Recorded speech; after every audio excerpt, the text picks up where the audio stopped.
Hello and welcome to the President's Table. My name is Dan Jones, the President of Texas A&M University Commerce, and we're glad to have you along for this month's edition.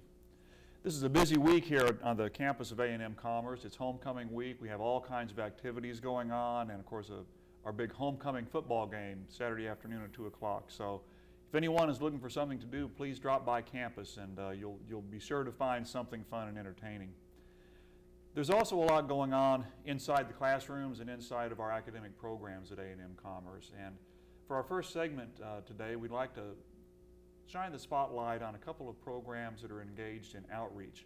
I'd like to introduce two of our academic leaders, Dr. Brenda Moore from the Department of Social Work and Dr. Bob Williams from our Ag Department. Brenda, if we could start with you. You've got a couple of programs going on that I know your faculty and students are very excited about, Project Respect and Project Pride. Yes. Can you give us a little background on how these projects got started, who they benefit, and who's involved in them? Okay, you bet. Last fall we received notice of 2 federal grants, and one is Project Pride, and that grant provides stipends for graduate social work students to mentor incarcerated youth. So we have a partnership with the Grayson County Department of Youth Services, and our MSW students are spending time with the incarcerated youth doing mentoring for them and also completing their internship hours. Oh, that's tremendous. And then the other project is Project Respect, and it is a violence prevention program. Diana Jones is our director for that, and it's intended to provide education and outreach for domestic violence, sexual assault, dating violence, and stalking. And these are both federally supported? They are. They are. And it's involved a collaboration of our faculty, involves our students, and then also partnerships with the campus community and the other community. Right. What do our students get out of participating in these programs? For Project Pride, they get money. They get a stipend. Okay, well, and so there's a fairly significant, there's a significant stipend for our MSW students. We currently have 3 students who are doing their internships through this placement. For Project Respect, our intent is to be able to provide a safer campus community for both students, faculty, and staff as we provide education and outreach to deal with problems related to violence. And how about research? What kind of research might come out of these projects? Both projects have a research component. Project Pride involves with our MSW students as a part of their curriculum.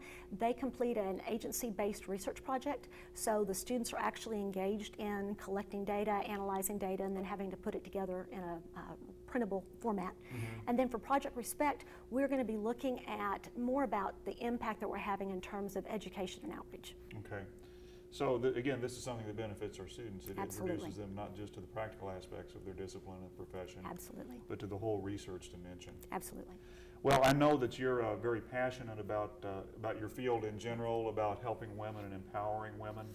And I guess this is kind of a personal question, but where does that passion come from? Were there people you knew that you looked up to and that sort of you think about as you find your way along? Absolutely. As I look back, I think about some of the people that probably had an influence on my life, beginning with youth leaders in the church. There were women who met with a group of adolescent girls every week for our entire junior high and high school years, and looking back, that took an awful lot of commitment. And so I think by looking at the influence and the commitment that others have made, it's encouraged me to want to do the same. Pay it forward, so to speak. Exactly. Right. How large is our social work program? We have about 150 undergraduate students and about 140 graduate students. And how does that compare in size to, there probably isn't a typical social work program, but... There's not. There's about 14 graduate programs in Texas, and we're probably number 4 or 5 in terms of size. And we're continuing to grow, so that's exciting. And we're looking for some of these outreach programs to be a recruitment tool for us as well. Right. And where do our students come from? How do they get into this field? Gosh, they come from all over. From everywhere? Right now we are seeing not only traditional students that are interested in social work, but we're also seeing professionals that have been laid off of jobs or are ready for a career change, and they may have done what they thought they needed to do for a long time, and now they want to do what they want to do, something they feel like will make a difference, so they come to social work. Right. And how about career opportunities in this field? They're not without a job. We are very successful in being able to find job opportunities for our graduates, both undergraduate and the graduate students. Well, I know there's a tremendous amount of need out there. There is.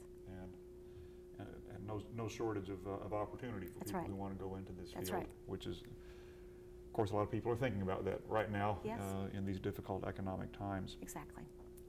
Well, let's kind of shift our focus for a minute and talk about the program that's going on in the Ag Department that Dr. Williams is involved in. And this is also a grant, I understand, which Yes. is outreach to Hispanic farmers in the region.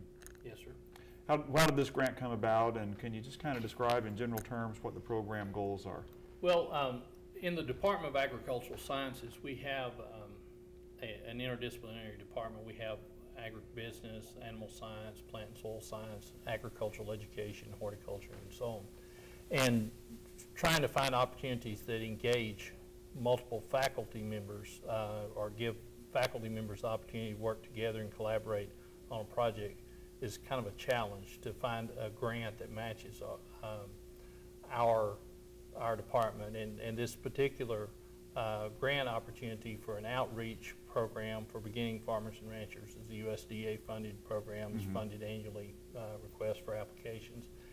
And it just so happened that one of the priority areas for the grant the year that we were sitting down to look at it was serving Hispanic farmers and ranchers who are in the beginning stages. And USDA defines a beginning farmer as someone who has been in the business 10 years or less, or someone who is wanting to start a career as a farmer. And so one of our collaborators, Dr. Mario Villarino, who is the County Extension Agent for Agriculture in Hopkins County, was at the meeting where we were discussing this. He's an adjunct faculty member in our department as well as the County Extension Agent for Texas AgriLife. And he mentioned that some of the changes in the economic challenges facing farmers in Hopkins County, the dairy industry in particular, which is a large part of the economy in Hopkins County. Many of those large dairies employ several farm workers, most of which are Hispanic. Many of those are migrants who were worried about what they were going to do if the dairies went out of business. We're worried, as I'm a Hopkins County resident and native, and was also concerned about what's going to happen to our other associated businesses if dairy fails or if agriculture fades as a major industry in our county. So that's what got us started to Kind of got the ball rolling. Yeah. Now, we have about a minute left. Are there particular problems that young Hispanic or beginning Hispanic farmers face that may be unique to their circumstances? Credit challenges are the number one problem, access to credit, and part of our program is to help give them the financial skills to help understand credit procedures in the United States and how to access that credit, how to keep appropriate records and so on for them. Right. Well, that sounds like a great project, and I know that by contributing to their success, we're contributing to the success of the entire region. So my thanks to both Dr. Brenda Moore and Dr. Bob Williams for being part of our segment today, and also thanks for being part of the university and the great work you do. Thank you. Thank you. We'll be back in a moment with the next segment on the President's Table.